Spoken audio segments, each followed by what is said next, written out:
بسم اللہ الرحمن الرحیم الحمد للہ والصلاة والسلام علی رسول اللہ وعلی آلہ واصحابہ اجمعین اما بعد۔ ناظرین کرام، السلام علیکم ورحمۃ اللہ وبرکاتہ۔ تفہیم دین کی اس بزم کے ہمراہ ہم آپ کی خدمت میں حاضر ہیں۔ آج کی اس ملاقات میں ہمارا موضوع گفتگو ہے اختتام رمضان۔ رحمتوں اور برکتوں سے بھرپور یہ ماہ رمضان المبارک، یقیناً یہ تمام مہینہ ابتدا سے انتہا تک یہ اہم ترین ہے، اور یہ کہ اللہ عز و جل کی جانب سے اپنے اہل ایمان بندوں کے لیے یہ عظیم ترین احسان ہے اور قیمتی ترین انعام ہے۔ البتہ اس ماہ مبارک کا آخری عشرہ، اور بالخصوص اب جب کہ اس کا اختتام انتہائی قریب آ چکا ہے، تو یہ اختتامی لمحات اور یہ الوداعی لمحات، تو ان کی قدر و قیمت کو پہچاننا اور سمجھنا انتہائی ضروری ہے۔ مزید یہ کہ اس موقع پر چند ایسے اعمال ہیں، چند ایسی عبادات ہیں کہ جو انہی دنوں کے ساتھ مخصوص ہیں، لہذا اس بارے میں ہمیں بصیرت ہونی چاہیے۔ ہمارے ساتھ تشریف فرما ہے محترم مہمان جناب شیخ سرور عالم صاحب، تو آئیے ناظرین اس سلسلے میں انہی کی زبانی مفصل استفادہ کیا جائے۔ السلام علیکم شیخ۔ وعلیکم السلام ورحمۃ اللہ وبرکاتہ۔ ہماری بزم میں آپ تشریف لائے، جس پر ہم تہہ دل سے آپ کا شکریہ ادا کرتے ہیں۔ جزاکم اللہ خیرا۔ آپ کی کرم نوازی، جزاکم اللہ خیر۔ جی وإیاکم۔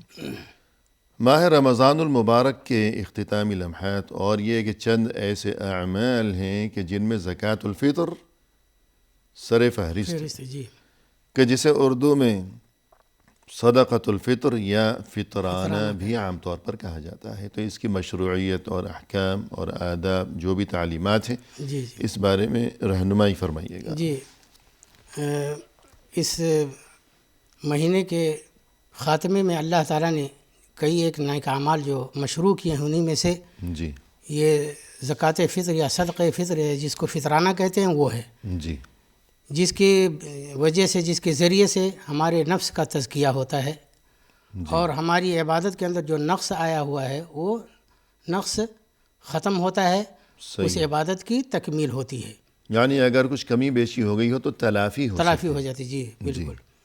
یعنی ابن عباس رضی اللہ تعالیٰ عنہ سے روایت ہے، فرماتے ہیں کہ فرض رسول اللہ صلی اللہ علیہ وسلم زکوٰۃ الفطر طہرۃ للصائم من اللغو والرفث وطعمۃ للمساکین، کہ اللہ کے رسول صلی اللہ علیہ وسلم نے فرض کیا زکوٰۃ فطر کو روزے دار کے پاکیزگی کے لیے، جی جو اس رمضان یا روزے کی حالت کے اندر جو کچھ کوئی زبان سے کوتاہی ہو گئی ہو، نازیبا باتیں نکل گئی ہوں، صحیح، تو اس کو ختم کرنے کے لیے، اس کے ازالے کے لیے جی یہ زکوٰۃ فطر فرض کیا، وطعمۃ للمساکین، اور تاکہ مسکینوں کو کھانا میسر ہو جائے۔ جی من اداہا قبل الصلاۃ فہی زکوٰۃ مقبولہ، نماز سے پہلے جس نے اس کو ادا کر دیا تو یہ مقبول زکوٰۃ ہے، یعنی اس کو زکوٰۃ فطر کہیں گے، اور یہ مقبول زکوٰۃ ہے۔ جی ومن اداہا بعد الصلاۃ فہی صدقۃ من الصدقات، اور جو نماز کے بعد اس کو دے تو یہ عام جو صدقے ہیں ان میں سے ہوگا۔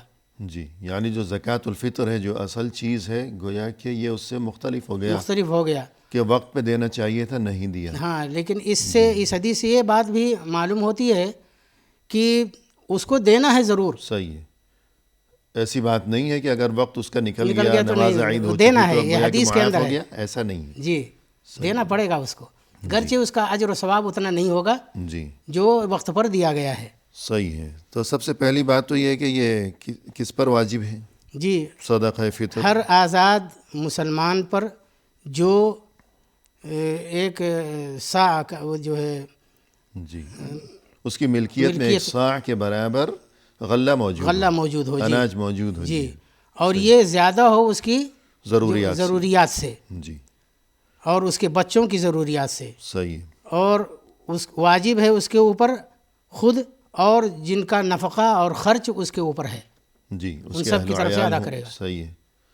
جس کسی کا خرچ اس کے ذمے ہے شرعاً تو اپنی طرف سے بھی اور ہر اس انسان کی طرف سے بھی کہ جس کا نفقہ اس کے ذمے ہے جی یہ زکوٰۃ الفطر ادا کرے گا، کہ جس کے پاس ایک صاع موجود ہے ضروریات سے زائد، جی اور صاع ہی ادا بھی کیا جائے گا۔ تو یہ صاع کیا چیز ہے؟ اس کی مقدار تقریباً 2.5 کلو ہے صحیح۔ آج آج کل کے حساب سے جو پیمانے یا پیمائش ہے یا وزن وغیرہ جی تو 2.5 کلو کے برابر تقریباً۔ جی تقریباً جی۔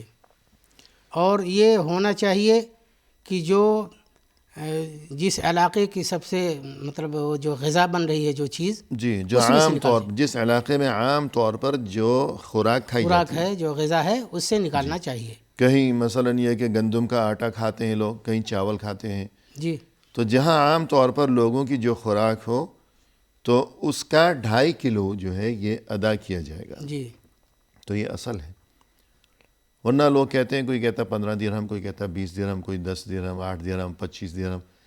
تو اصل بات یہ ہے کہ یعنی پیمانہ یہ ہے جی جو اگر وہ میسر جو ہے تو کھانا اصل ہے ہی نکالنا چاہیے۔ جی تو اس کا 2.5 کلو صحیح ہے۔ جی اور اس کے بعد یہ کہ اگر نقدی دے دی تو گویا ایک ثانوی درجہ ہے۔ ثانوی درجہ ہے جی، اور وہ بعض علماء کے نزدیک جائز ہے، جی ہاں، اور بعض نے اختلاف بھی کیا۔ بعض اکثریت نے یہ کہا ہے کہ اصل جو ہے وہ غلے سے ہی نکالے، صحیح ہے اور جی، جو کھانے جو پینے اناج کی ہے، چیز جو کھانا ہے۔ جو کھانا ہے جی۔ تو یہ بات ہو گئی کہ کس پر واجب ہے، آپ نے رہنمائی فرمائی، اور کتنا دیا جائے گا یہ بھی آپ نے رہنمائی فرمائی کہ تقریباً 2.5 کلو۔ کیا دیا جائے گا؟ آپ نے ارشاد فرمایا کہ اس علاقے کا جو غالب کھانا ہو، جو عام طور پر لوگ کھایا کرتے خوراک ہوں۔ جی اور اب یہ کہ اس کا وقت کیا ہے، کب ادا کیا جائے گا صدقۃ الفطر یا فطرانہ؟ جی، تو اصل واجب یہ صدقہ ہوتا ہے یا یہ زکوٰۃ واجب ہوتی ہے رمضان کا جو آخری دن ہے صحیح، سورج غروب ہونے کے بعد، جی، یہ اس کا وجوب ہو جاتا ہے، یہ تو ابتدا ہے۔ یہ ابتدا ہے۔ اور کب تک؟ نماز سے پہلے تک جو ہے اس کو ادا کر سکتے ہیں، نماز عید۔ نماز عید جی۔ جی اور اس کو مؤخر کرنا نماز عید کے بعد یہ صحیح نہیں ہے۔ جی، اور اسی طرح سے لیکن جیسے آپ نے ابھی ارشاد فرمایا کہ اگر کسی وجہ سے مؤخر ہو گیا تو معاف نہیں ہو، معاف نہیں ہوگا، وہ دینا پھر بھی پڑے گا، جی بالکل لیکن وہ فضیلت، وہ اجر و ثواب جو ہے وہ نہیں ملے گا، لیکن معاف نہیں ہے، دینا پھر بھی ہے۔ جی۔ تو ابتدا ہے رمضان کے آخری دن کے غروب آفتاب سے، جی اور انتہائی وقت ہے اس کا دوسرے دن نماز عید سے پہلے تک۔ تو یہ جو وقت ہے یہ اس کے وجوب کا وقت ہے، اور اس دوران ادا کیا جائے گا، یعنی یہ فطرانہ۔ لیکن اگر کسی نے کسی وجہ سے کچھ پہلے دے دیا، تو اس میں بھی گنجائش موجود ہے، 1 دن پہلے، 2 دن پہلے، صحیح ہے، 2-4 دن پہلے بھی اگر 2-4 دے دیا، دن پہلے، یعنی ایسا کہیں دوسرے ملک میں بھیجنا چاہتا ہے جی، تاکہ وقت پہ پہنچ جائے۔ آتا وہ حساب لگا کر کے کہ وقت پر پہنچ جائے۔ صحیح ہے جی، تو اگر چند دن پہلے بھی اس نے بھیج دیا، دے دیا تو کوئی حرج نہیں، جی تاکہ وہاں وقت پر پہنچ جائے، نماز عید سے پہلے حقدار کو وہ مل جائے۔ صحیح ہے۔ اب یہ کہ کس کو دیا جائے گا یہ فطرہ یا فطرانہ؟ تو یہ خاص طور سے جو حدیث کے اندر آیا ہوا ہے جی، وہ مساکین کا لفظ آیا ہوا ہے، صحیح ہے، طعمۃ للمساکین۔ مساکین۔ اس لیے علماء نے، بہت سارے علماء نے یہ کہا ہے کہ اس کا مصرف جو ہے وہ زکوٰۃ کا مصرف نہیں ہے، وہ جو 8 ہیں صحیح، مسکین کے لیے، کیونکہ حدیث کے اندر یہ اس کا وضاحت ہے۔ وضاحت ہے۔ اور جی، زکوٰۃ مال اور زکوٰۃ فطر میں دونوں میں فرق ہے، زمین آسمان کا فرق ہے، صحیح ہے، ایک کو دوسرے کو برقیاس نہیں کر سکتے۔ جی، یعنی کچھ علماء کا یہ کہنا ہے کہ جو مصارف زکوٰۃ ہیں جو 8 ہیں تو صدقۃ الفطر بھی ان کو دیا جا سکتا ہے، جی لیکن زیادہ صحیح ہے کہ چونکہ حدیث میں بطور خاص کہ وَطُعْمَةٌ لِّلْمَسَاكِينِ کے مسکین کے لیے کھانے کا انتظام ہو جائے، جی بالکل، وہ بھی عید کی خوشی منا لے بیچارہ، اور یہ تو اس زکوٰۃ لیے مال مسکین سے کو دیا جائے گا۔ زکوٰۃ مال الگ چیز ہے صحیح ہے، اور زکوٰۃ فطر الگ چیز ہے۔ یہ الگ چیز ہے۔ جی تو یہ دیا جائے گا گویا کہ مساکین کو۔ اور حکمت کیا ہے اس میں، یہ کیوں ضروری قرار دیا گیا ہے یہ فطرہ؟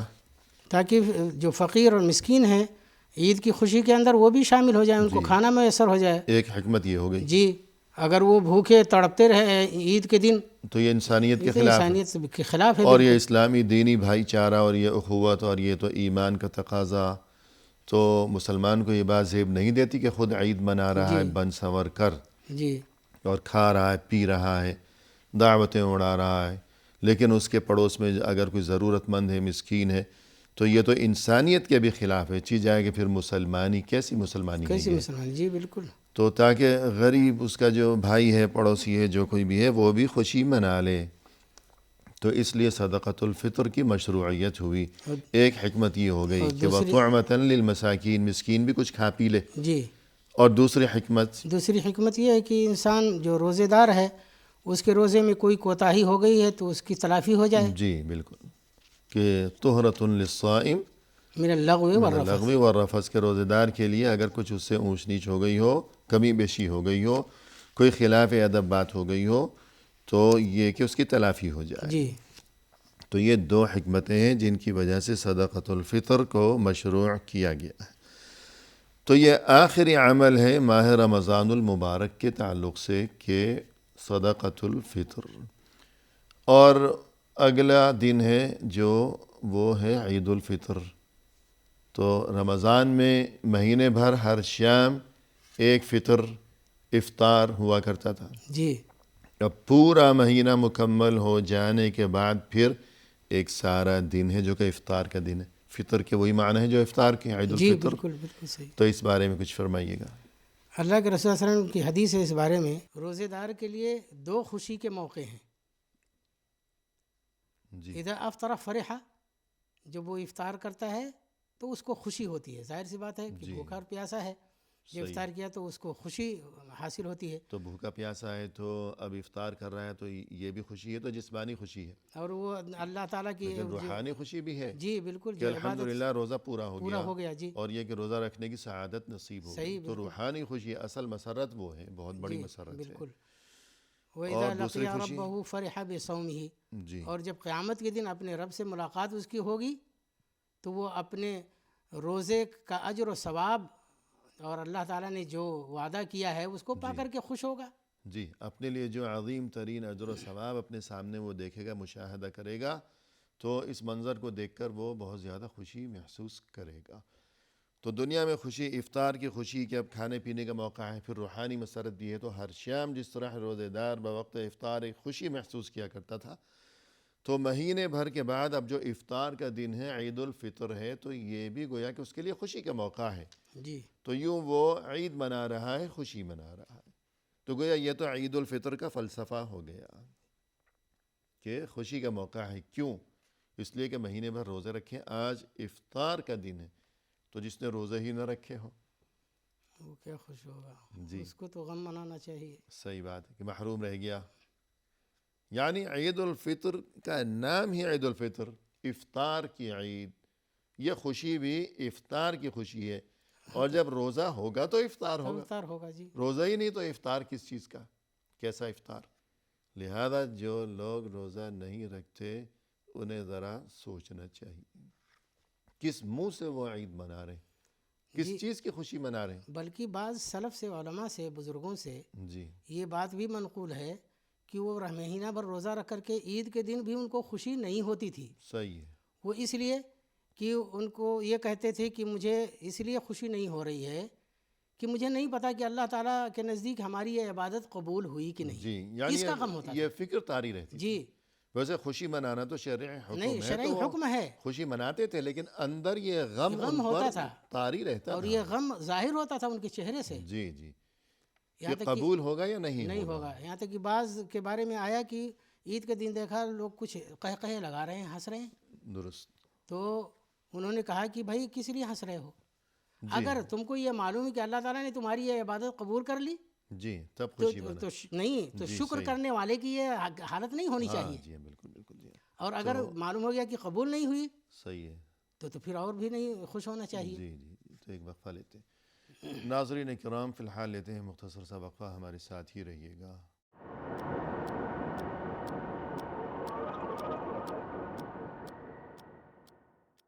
محترم ناظرین، وقفے کے بعد ہم حاضر خدمت ہیں. آئیے سلسلے گفتگو کو آگے بڑھایا جائے اپنے مہمان کی زبانی.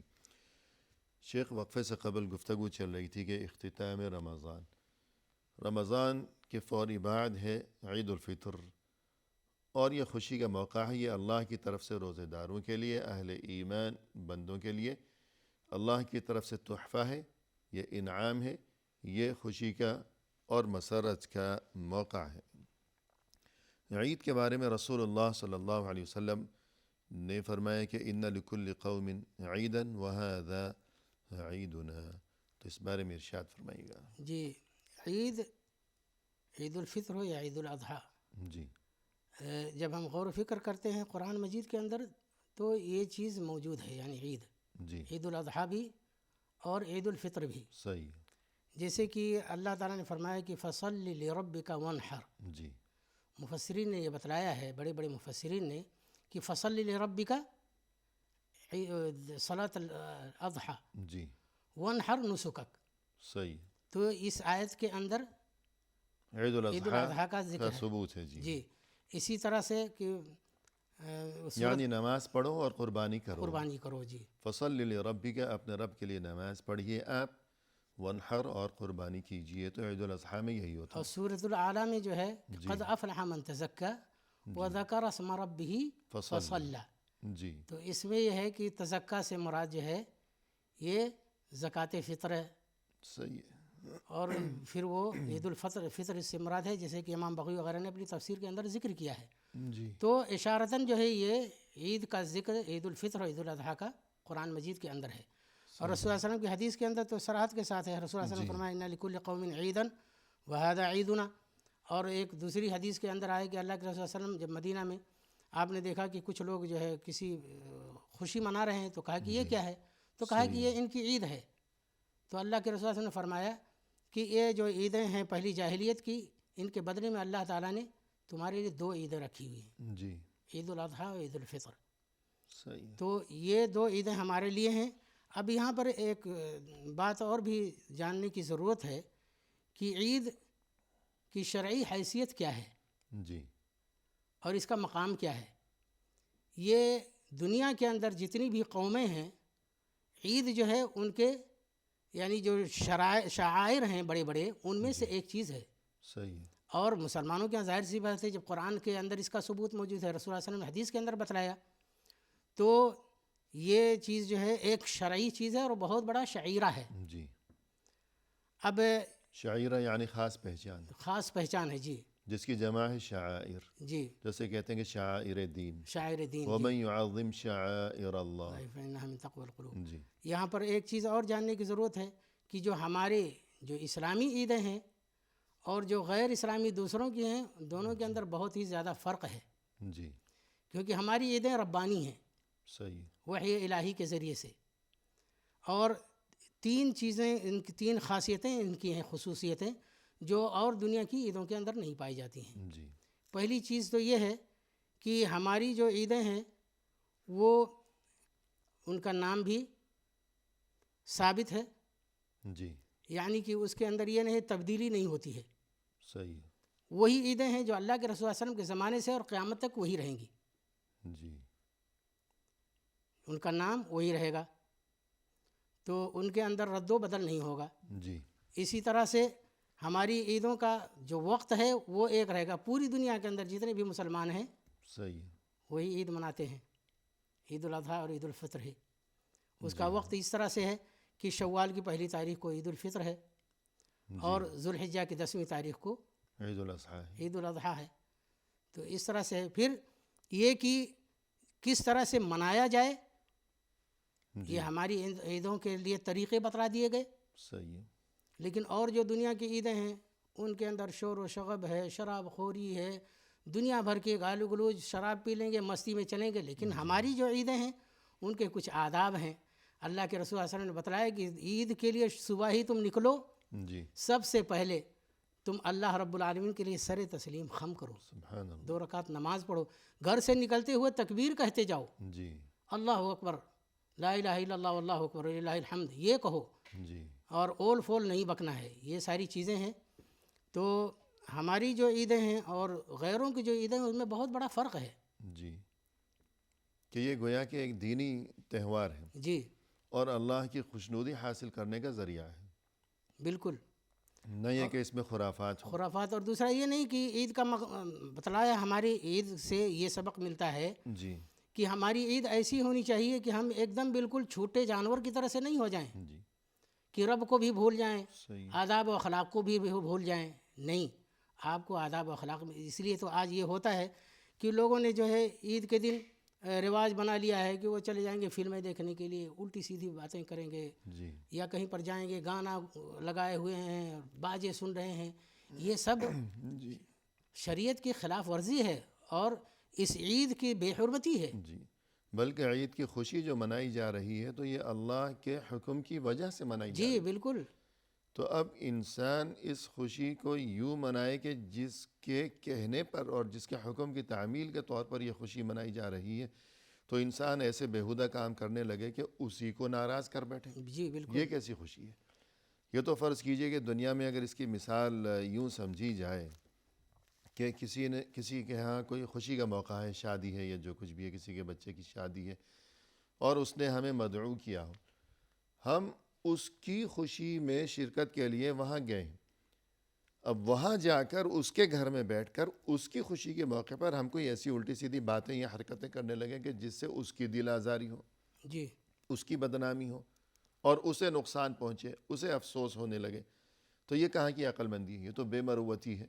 جی تو اللہ کے حکم پر ہم جو خوشی منا رہے ہیں تو اس خوشی کو ہم اگر یوں منائیں کہ خود اللہ ہی ناراض ہو جائے تو یہ خوشی منانے کا کوئی طریقہ نہیں ہے. جی بالکل. بلکہ خوشی ہمیں یوں منانی چاہیے کہ جس نے ہمیں یہ خوشی دی ہے, یہ خوشی منانے کا حکم دیا ہے, تو جو طریقے جو آداب خود اس نے ہم کو بتا دیے اس اللہ نے کہ یوں خوشی مناؤ, تو ہم اسی طریقے کے مطابق خوشی منایا کریں. اور یہ اس لیے کہ ہماری شریعت اس قدر کامل اور مکمل ہے جی کہ اس شریعت نے ہمارے لیے کہ ہم غم کیسے منائیں اس کا طریقہ بھی بتلا دیا, اور خوشی کیسے منائیں اس کا بھی طریقہ بتلا دیا. جی اس لیے ہمیں ادھر ادھر سے کچھ لینے کی ضرورت نہیں ہے. صحیح ہے. اور مزید یہ کہ عید کے دن جیسے آپ نے ارشاد فرمایا کہ تکبیرات سے ابتدا کے انسان کے دل میں کہ ماہ رمضان میں ہر لمحے اس کے دل میں یہ ایمان, یہ تصور اور یہ سوچ جاگزیں رہی کہ میں اللہ کا بندہ ہوں اور اول و آخر اللہ کی مجھے محتاجی ہے. اللہ کے ساتھ تعلق مضبوط رکھنا ضروری ہے, باقی سب کچھ بیکار ہے. جی تو عید کے دن بھی صبح جو ہے سب سے پہلا کام کہ نماز فجر کے بعد کہ یہ تکبیرات, اللہ کی بزرگی, اللہ کی بڑائی, اللہ کی کبریائی بیان کرنا اپنی زبان سے, اور دل میں بھی اسی جذبے کو راسخ اور پیوست اور مضبوط کرنا. اس کے بعد یہ کہ نماز عید کے لیے روانگی ہوئی ہے, نماز ادا کی گئی ہے. مزید اس موقع پر ایک بات جو کہ ہمیں دینی تعلیمات کی روح سے جس کی بڑی اہمیت واضح ہوتی ہے کہ آپس کی ناراضگیوں کو دفن کر دیا جائے, جی ورنہ عید بیکار ہے. رمضان کی عبادت جو ہے وہ ناقابل قبول ہے. صحیح. تو اس بارے میں ارشاد فرمائیے گا. آدمی اگر سارے لوگوں کو ناراض کر کے رکھے گا جی تو اس کی عید مکمل کیسے ہوگی؟ صحیح ہے. اور کیا خوشی منا رہا ہے؟ عید کا تو مطلب ہے کہ مل جل کر کے خوشی منائی جائے. اور خوشی منائی جا رہی ہے کہ میری عبادات جو ہیں وہ گویا کہ اللہ کی طرف سے توفیق ہوئی عبادات کی. جی تو آپس میں ناراضگی اگر ہوگی تو عبادات تو قبول ہی نہیں ہوئی, قبول ہی نہیں. وہ تو معلق رہیں گی, لٹکی رہیں گی. جی بالکل. تو پھر کیسی خوشی؟ یعنی انسان یہی سوچ کر اپنے آپ پر رحم کھا لے اور یوں اس بڑائی میں نہ رہے کہ میں کیوں جا کر میں کیوں پہل کروں, میں کیوں سلام کروں, میں کیوں ناراضگی ختم کروں, میں کیوں صلح کروں. وہ نہیں کر سکتا. اور یہ کہ میری شان میں کمی ہو جائے گی, ایسا ہے ویسا ہے, لوگ مجھے بزدل سمجھیں گے. لیکن انسان یوں سوچے کہ میری عبادات تاکہ قبول ہو جائیں, اپنے آپ پر مجھے رحم کرنا چاہیے, اس لیے مجھے صلح کرنا ضروری ہے. جی بالکل. بلکہ یہ جو روزے کا جو بنیادی مقصد ہے جی وہ مکمل نہیں ہو رہا ہے. صحیح ہے. اگر ہم جو ہے اسی اختلاف پر رہے تو کیوں اللہ تعالیٰ نے فرمایا فاتقوا اللہ واصلحوا ذات بینکم. جی تقوی تقوی نہیں پورا ہوگا اور آپس کے تعلقات کو خوشگوار رکھو, جی دونوں چیزوں کو ملا دیا. خود اللہ نے ملا دیا ایک ہی آیت میں. جی بالکل. صحیح ہے. تو جب تک آپ اختلاف مٹائیں گے نہیں آپ کے اندر تقوی نہیں پیدا ہوگا. جی اور تقوی یہ سب سے بنیادی مقصد ہے روزے کا. جی اور اسی طرح جس حدیث کی طرف آپ نے اشارہ کیا, جی ابو ہریرہ رضی اللہ تعالیٰ عنہ کی حدیث ہے کہ رسول اللہ صلی اللہ علیہ وسلم نے فرمایا تفتح ابواب الجنت یوم الاثنین و یوم الخمیس، کہ جنت کے دروازے پیر کے دن اور جمعرات کے دن کھولے جاتے ہیں، جی ہمیشہ، جی ہمیشہ. فیغفر لکل عبد لا یشرک باللہ شیئا، اللہ تعالیٰ ہر اس بندے کی مغفرت فرما دیتا ہے جی جو شرک نہیں کرتا کچھ بھی. صحیح، یہ بہت ہی مین چیز ہے جی کہ شرک، آدمی شرک سے بچے، صحیح، چاہے چھوٹا ہو یا بڑا ہو. جی الا رجلا کانت بینہ و بین اخیہ شحناء، جی مگر سوائے اس آدمی کے کہ اس کے درمیان اور اس کے بھائی کے درمیان کوئی عداوت ہے. جی فیقال انظروا هذین حتی یصطلحا، کہ ان لوگوں کو دونوں کو مہلت دو یہاں تک کہ یہ مصالحت کر لیں. جی، یعنی اللہ کی طرف سے یوں کہا جاتا ہے جی کہ ان دونوں کو مہلت دو یہاں تک کہ صلح کر لیں. جی یعنی ہر پیر کے دن اور ہر جو ہے خمیس یعنی جمعرات کے دن اللہ کی طرف سے اپنے مومن بندوں کے لیے مغفرت کا اعلان کیا جاتا ہے، سوائے اس کے کہ جو شرک میں مبتلا ہو، خدا نخواستہ. تو جو اچھے لوگ ہیں تو ان کے لیے مغفرت کا اعلان کیا جاتا ہے. لیکن وہ دو مسلمان جن میں آپس میں رنجش و ناراضگی ہو تو اللہ کی طرف سے یوں منادی کی جاتی ہے کہ ان کے معاملے کو ابھی معلق رکھو جی جی یہاں تک کہ صلح کر لیں. صلح کر لیں گے تو ان کی بھی مغفرت ہو جائے گی، جی. نہیں کریں گے تو محروم ہی رہ جائیں گے. اور اس میں یہ بھی دیکھیں کہ اس حدیث کے اندر جی اللہ کے رسول صلی اللہ علیہ وسلم نے صلی اللہ علیہ وسلم، جو شرک کرتا ہے اور جو اپنے بھائی سے دشمنی کیے ہوئے عداوت، دونوں کو ایک برابر جگہ کر جا کے دیا برابر کیا ہے. یعنی بہت ہی خطرناک چیز ہے یہ، جی ہاں، یعنی اعمال کی بربادی بربادی. جی اس کو سمجھنا چاہیے. کہ جس طرح جو کوئی مشرک ہے شرک کر رہا ہے تو اس کے لیے معافی نہیں ہے، جی تو اس کے ساتھ ملا کر فرمائیں کہ وہ دو آدمی جو آپس میں ناراض ہوں جی تو ان کا معاملہ بھی معلق لٹکا معلق ہوا ہی ہے، ہے. فی الحال ان کے لیے معافی نہیں ہے، جی وہ رکی ہوئی ہے. رکی ہوئی ہے.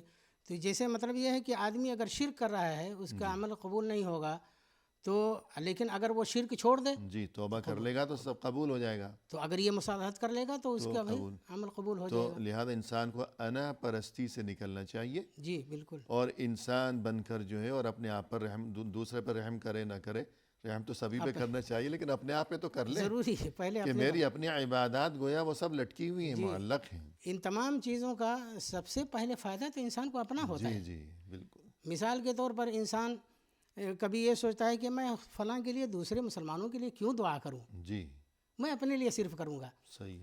تو وہ یہ سمجھتا ہے کہ میں اس کا صرف وہ فائدہ ہوگا. نہیں، آدمی اگر آپ دوسرے بھائی کے لیے دعا کریں گے جی تو آپ کے اس کے مثل دعا آپ کے لیے ہوگی اور فرشتے اس کے اوپر جو ہے وہ کریں گے. سبحان اللہ. اللہ تعالیٰ نے ایک فرشتہ قائم کر دیا ہے کہ جو انسان یعنی پیٹھ پیچھے اپنے بھائی کے لیے دعا کرتا ہے تو وہ فرشتہ کا تو اللہ کا مثل جی کہ تمہیں بھی یہ خوبی نصیب ہو. ہو. سبحان اللہ.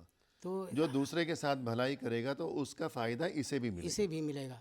اور بالکل اسی طرح جو دوسرے کا برا کرے گا، دوسرے کو نقصان پہنچائے گا بالکل. تو اس کا نقصان اس کو بھی پہنچے گا. صحیح ہے. یعنی وہ برائی، وہ نقصان وہاں تک رہنے والا نہیں ہے. تو گویا کہ انسان کو یہاں یہ بات بھی یاد رکھنی چاہیے عید کے موقع پر ہمیں کہ ایک ادب یہ ہے اہم ترین کہ کسی کے ساتھ ناراضگی نہ ہو. تو ایک وقفہ لیں گے. ناظرین کرام فی الحال لیتے ہیں مختصر سا وقفہ، ہمارے ساتھ ہی رہیے گا.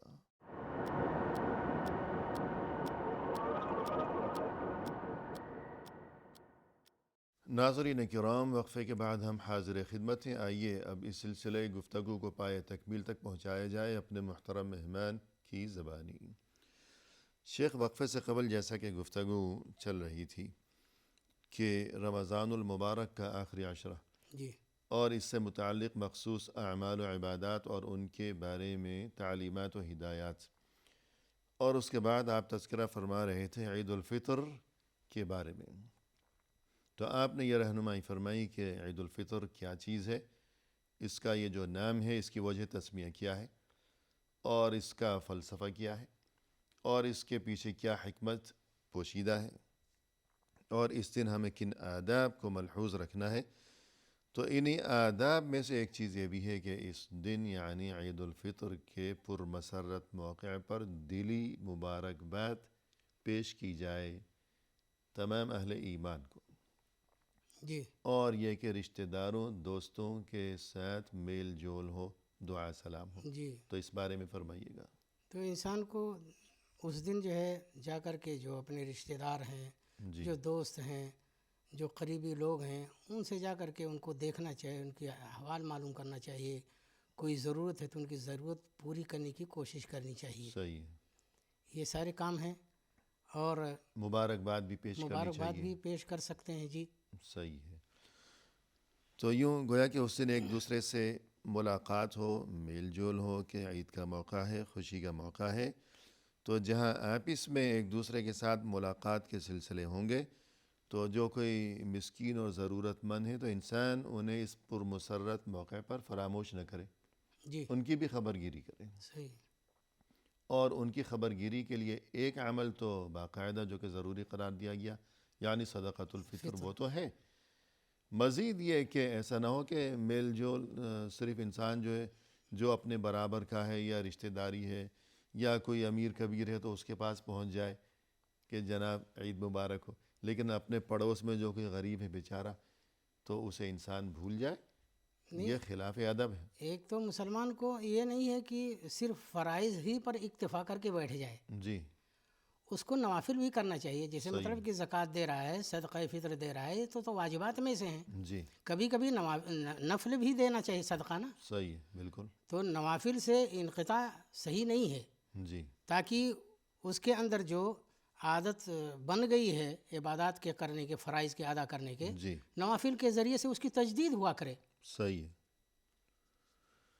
تو نوافل سے کوئی آپ کا مطلب یہ ہے کہ جو صدقۃ الفطر دینا تھا وہ تو دے دیا، وہ واجب ہے. اب مزید جو مسکین قسم کے لوگ ہیں معاشرے میں، بستی میں، محلے میں، ہمارے اڑوس پڑوس میں، ان کی تو خبر ہمیں ان کے ساتھ بھی دعا سلام رکھنی چاہیے. ان کی دلجوئی ہمیشہ کرتے ہمیشہ ہی رہنا کرنی. چاہیے. جی بالکل. یہ نہیں کہ جب زکوٰۃ دینی ہوگی تب دیکھیں گے کون ہے، اور صدقۃ الفطر کا موقع ہوگا تب دیکھیں گے کون ضرورت مند ہے. تو یہ اچھی بات نہیں ہے. قرآن کریم میں ارشاد ہے کہ وَلَا تَكُونُوا كَالَّتِي نَقَضَتْ غَزْلَهَا مِن بَعْدِ قُوَّةٍ أَنْكَاثًا. یہ کیا مثال ہے، کس کے لیے ہے، کس کے بارے میں ہے، کس چیز سے خبردار کرنا مقصود ہے، اور کون وہ عورت تھی، وہ کیا کرتی تھی. ارشاد فرمائیے. اس مثال میں اللہ تعالیٰ نے فرمایا کہ وَلَا تَكُونُوا كَالَّتِي نَقَضَتْ غَزْلَهَا مِن بَعْدِ قُوَّةٍ أَنْكَاثًا. جی کہ اس عورت کی طرح سے نہ ہو جاؤ کہ جو سوت کاٹ کر کے مضبوط بناتی ہے جی اور پھر اس کو توڑ توڑ کے ریزہ ریزہ کر دیتی ہے، اپنے ہاتھوں اپنی محنت کو برباد کر دیا. دیتی ہے. جی تو یہ مثال اس آدمی کے لیے ہے کہ آدمی پہلے اچھا کام کرتا ہے اور اس کے بعد پھر جسٹ وہ خراب کام کرنے لگتا ہے. جو اس نے پہلے نیکی کی ہوئی ہے اس کو برباد کر بیٹھتا ہے خود اپنے ہاتھوں. جیسے کہ رمضان میں اس نے تلاوت میں، ذکر میں، نماز میں اس نے سب یہ مہینہ لگایا، اور رمضان کے ختم ہوتے ہی جو الوداعی جمعہ ہے ادھر جا کر کے کہتے تھے کہ الوداع اب روزہ. جی نماز بھی. یعنی عید کی خوشی میں ایسی گویا کہ منکرات، برائیاں، خرافات، فواحش کہ تمام مہینے بھر کی محنت کو برباد کر دیا. وہ وہیں الوداع کر کے چلا آتا ہے. جی یہ کوئی خوشی نہیں ہے، یہ خوشی منانے کا کوئی طریقہ نہیں. تو گویا کہ اس نے اپنے جو نیک اعمال کیے اس کو سب کو برباد کر دیا اس نے، جی اپنے ہاتھوں سے ختم کر دیا. تو یہ جو مثال بیان کی گئی ہے قرآن کریم میں، یا تو بقول اہل علم یہ محض سمجھانے کے لیے ہے، یا شاید واقعی مکہ میں کوئی ایسی عورت تھی کہ لوگ دیکھتے تھے اور لوگ افسوس کیا کرتے تھے اس کی حالت پر کہ کتنے دن لگا کر اور مہینوں لگا کر یہ خود ایک چیز جو ہے یہ سوت کاٹنا وغیرہ جو ہوتا ہے سلسلہ وہ تیار کرتی ہے، پھر وہ دھاگا ادھیڑنے بیٹھ جاتی ہے. تو اللہ کی طرف سے یہ مثال بیان کی گئی کہ اچھے کام کر کے پھر ایسے برے کام نہ کرو کہ تم اپنی جو محنت ہے، جو کچھ بنایا ہے، جو کچھ تعمیر کیا ہے، اسے اپنے ہی ہاتھوں برباد نہ کر دو. اب عید کا دن جو ہے گزر گیا، اس کے بعد عید کے بعد کی جو صورتحال ہے تو بقول اہل علم ہمیں اس بات کو یاد رکھنا چاہیے کہ عبادت کر چکنا نہ تو یہ اصل مطلوب و مقصود ہے اور نہ ہی اتنا کافی ہونا چاہیے. عبادت کرنے کے بعد یہ فکر دامنگیر رہنی چاہیے کہ یہ قبول ہوگی یا نہیں ہوگی. اور قبولیت عبادت کی علامات میں سے ایک اہم ترین علامت یہ ہے کہ عبادت کے بعد بھی انسان شرافت کے راستے پر رواں دواں رہے. تو رمضان کے بعد ہمارا کیا معاملہ ہونا چاہیے؟ جی بالکل. ہم ایک مثال کے ذریعے سے اس کو واضح کرتے ہیں. جی مطلب کسی بھی تجارت کا کوئی موسم آتا ہے، صحیح، سیزن آتا ہے، جی تو آدمی اس کے اندر خوب محنت کرتا ہے، خوب بیچتا ہے، صحیح ہے، لیکن سیزن ختم ہونے کے بعد وہ دکان بند کر کے چلا نہیں جاتا ہے، جی اس کو باقی رکھتا ہے، وہ چلتا رہتا ہے سال بھر، وہ پھر بھی دکان کھولتا ہے، کھولتا ہے، جی تھوڑا ہی کمائے لیکن سیزن میں اور زیادہ محنت کرتا ہے وہ. جی تو اسی طرح سے یہ جو نیکی کے اوقات ہیں ہمارے، ان اوقات کے اندر بھی آدمی جب سیزن آ جائے وہ موسم، اس کے اندر خوب کام کرے، جی لیکن یہ نہ ہو کہ بس وہ نکل گیا تو اس کے بعد چھوڑ دے.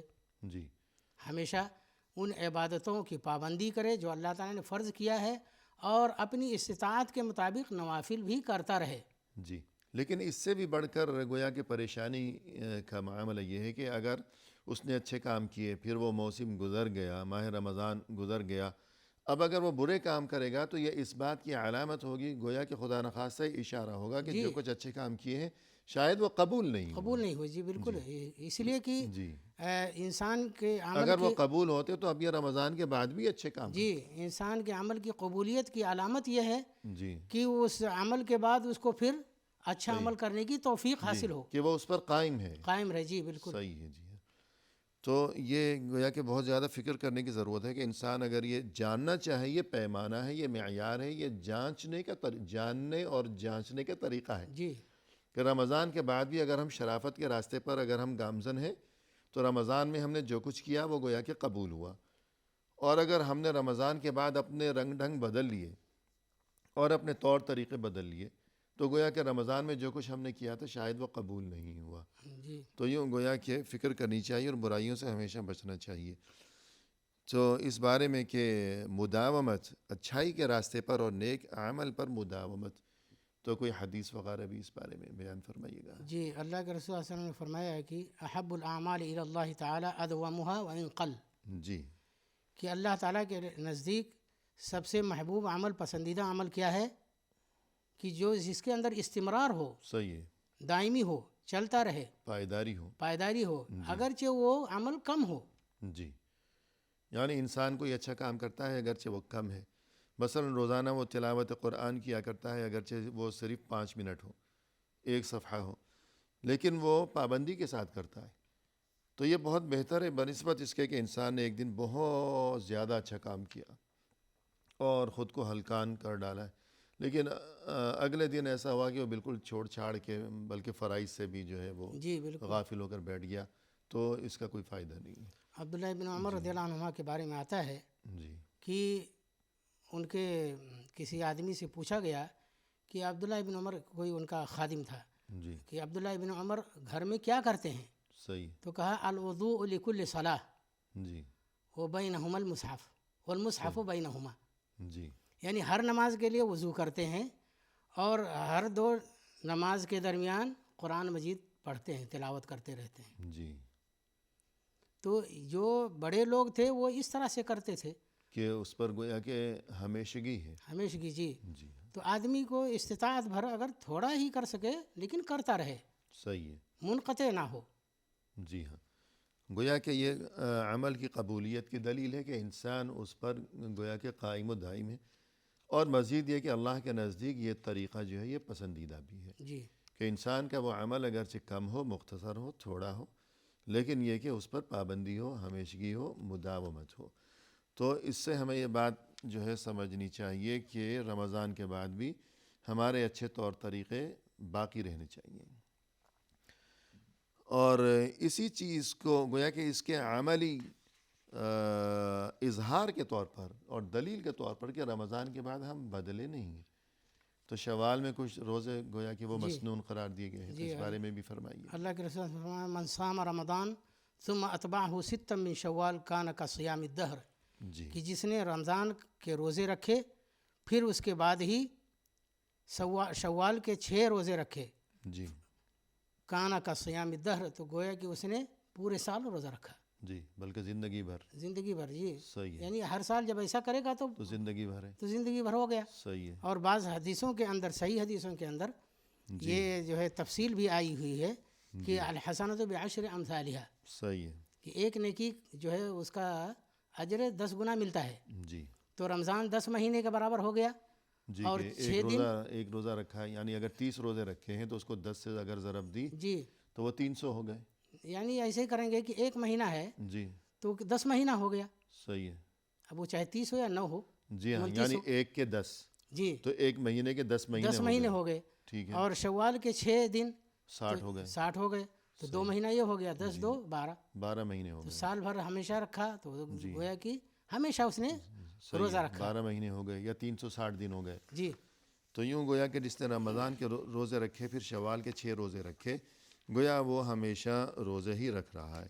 اتنا اس کے لیے عظیم ترین اجر و ثواب ہے. تو رمضان کے بعد یعنی نیکی پر مداومت اور گویا کہ اس پر ہم قائم دائم ہیں. تو اس کا ایک عملی ثبوت یہ ہے کہ اس جذبے سے شوال کے روزے رکھے جائیں کہ ہم نے اپنے طریقوں کو بدلا نہیں. اور یہ جو قرآن کریم میں ارشاد ہے کہ والذین یؤتون ما آتوا وقلوبهم وجلة انہم الی ربہم راجعون. جی یہ کون لوگ ہیں؟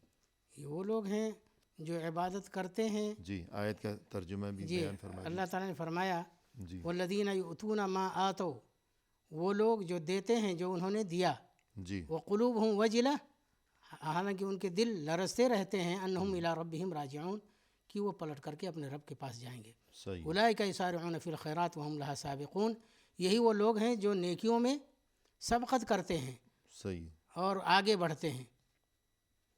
تو عائشہ رضی اللہ تعالیٰ عنہ فرماتی ہیں کہ میں نے رسول اللہ صلی اللہ علیہ وسلم سے اس آیت کے بارے میں پوچھا. یعنی یہ کون لوگ ہیں کہ جو انہوں نے دیا یا جو انہوں نے کام کیے؟ جی آتاؤ کے معنی میں دونوں شامل ہیں. دونوں شامل ہیں. پھر ڈرتے ہیں، کام کچھ کر لیا پھر ڈرتے ہیں. تو ام المؤمنین عائشہ رضی اللہ عنہا فرماتی ہیں کہ میں نے رسول صلی اللہ علیہ وسلم سے اس آیت کے بارے میں پوچھا. جی کہ یہ کون لوگ ہیں؟ والذین یؤتون ما آتوا وقلوبہم وجلہ، کہ یہ جو آیت میں جن کا تذکرہ ہے جی کیا وہ لوگ ہیں جو شراب پیتے ہیں، جو چوری کرتے ہیں، وہ مراد ہیں؟ صحیح. تو اللہ کے رسول نے فرمایا کہ لا یا ابنۃ الصدیق، اے صدیق کی بیٹی ایسا نہیں ہے. جی ولکنہم الذین یصومون ویصلون ویتصدقون، لیکن وہ یہ لوگ ہیں کہ جو روزہ رکھتے ہیں، نماز پڑھتے ہیں، صدقہ کرتے ہیں، جی پھر ڈرتے اور پھر ان کو خوف بھی ہوتا ہے کہ یہ عبادتیں ان کی قبول نہیں ہوگی رب کے پاس. سبحان اللہ. تو اللہ کی طرف سے ارشاد ہے کہ وہ لوگ جو کہ کام کرتے ہیں پھر ڈرتے ہیں. تو یہ وہ لوگ نہیں کہ جو برے کام کرتے ہیں تو اس لیے ڈرتے ہیں کہ ہمارا کیا بنے گا، بلکہ رسول صلی اللہ علیہ وسلم کے ارشاد کے مطابق یہ وہ لوگ ہیں جو اچھے کام کرتے ہیں، نمازیں پڑھتے ہیں، صدقہ دیتے ہیں، روزے رکھتے ہیں، جی پھر ڈرتے ہیں کہ یہ قبول ہوگا اللہ کے ہاں یا نہیں ہوگا. اور لہذا ہمیں اس چیز کی طرف توجہ دینا ضروری ہے کہ ہم نے جو کچھ تھوڑا بہت ٹوٹی پھوٹی عبادت کی توفیق ہو گئی، یہ قبول بھی ہوگی یا نہیں ہوگی. اور قبولیت کے لیے ضروری ہے کہ ہم رمضان کے بعد بھی اس پر اچھے طریقوں پر قائم دائم رہیں اور برائیوں سے ہمیشہ ہی اپنا دامن بچایا کریں. پروگرام کے اختتام پر ہم تہ دل سے آپ کا شکر گزار ہیں کہ آپ تشریف لائے اور آپ نے عمدہ و مؤثر اور دل نشیں انداز میں رہنمائی فرمائی.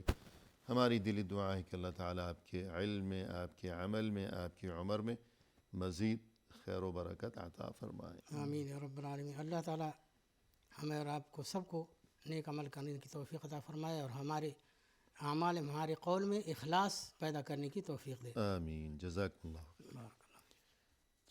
اور اسی کے ساتھ ناظرین کرام، اختتامی موقع پر تہ دل سے ہم آپ کا بھی شکریہ ادا کرتے ہیں کہ آپ نے ہمارا یہ پروگرام دیکھا، اور یہ کہ اللہ تعالیٰ اس مبارک موقع پر ہم سبھی کی ہر عبادت کو، ہر عمل صالح کو شرف قبولیت سے نوازیں. آمین. اور یہ کہ اس پرمسرت موقع پر ہم اپنی جانب سے، اور یہ کہ شارجہ ٹی وی کی جانب سے، اور یہ کہ تمام جو اسٹاف ہے سبھی کی جانب سے تمام اہل ایمان کو ہم دلی عید مبارک پیش کرتے ہیں. ہمیں اجازت دیجیے. فی امان اللہ. وآخر دعوانا ان الحمد للہ رب العالمین.